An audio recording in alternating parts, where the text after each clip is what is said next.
Now in this video, let us discuss about a new pattern, and this is a numeric pattern. Okay, this is a numeric pattern. Now the pattern, if you notice, there are 4 rows and 4 columns. Okay, and in first row we have only 1, in second 2, third row 3, and in fourth row only number 4, right?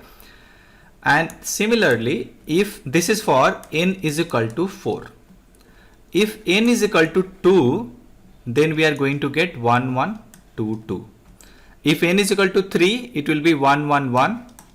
If n is equal to 3, 1 1 1 2 2 2 3 3 3. Okay, now we have to approach this problem with our program.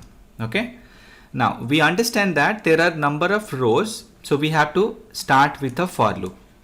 So for I in range of n, right?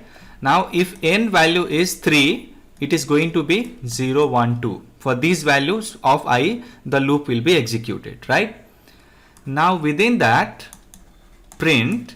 Now within print statement, what we should mention, we have to print this 1 2, 1 1 1 2 2 2 as per the rows, right? So it's nothing but I value is going to change for every iteration, right?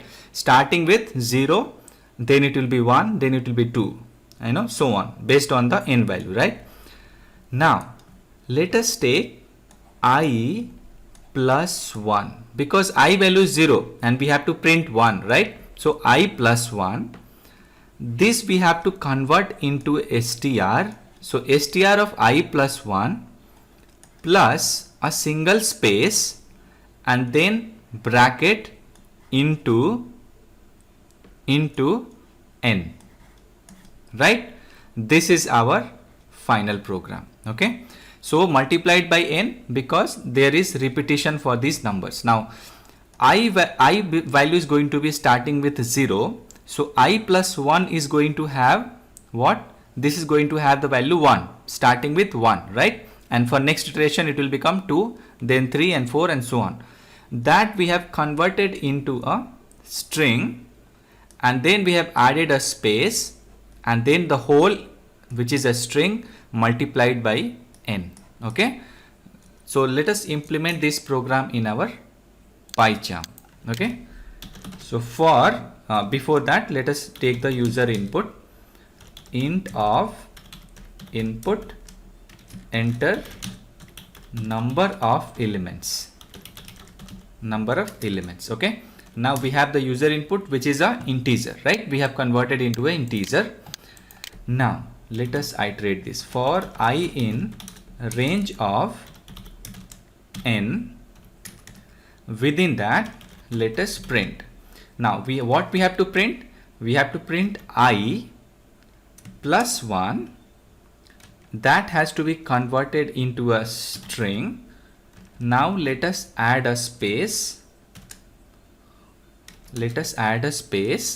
And this whole will be multiplied by n, or number of, what is the user input based on that. Okay, save this and run. Let me check the brackets. Yeah, they are fine. Let us save this and run this. Enter number of elements 2. So we have 1 1 and 2 2, right? In first row we have only 1 1, second row 2 2, and always remember number of rows are going to be same as number of columns. Let us run this again. Let us put the user input as 4. Now we have in first row 1 1 1 1, second row 2 2, because this is how the I value is going to be incremented, right? And we have used the repetition. Let us enter some value 8. Let us see. So it is going to be 1 1 1 1 till 8 8 8 8. Okay, so there are 8 number of rows, and there are number of columns also 8. Okay, so this is how we are going to approach for this problem. Okay, so this part only is the tricky part we have to understand and we have to keep in mind. Okay, in next video we will be talking about little bit slightly difficult pattern. So stay tuned and subscribe to the channel if you have not subscribed it, and please share to this video to the friends and family members or anybody who is interested to learn pattern programming or anything in Python. Okay.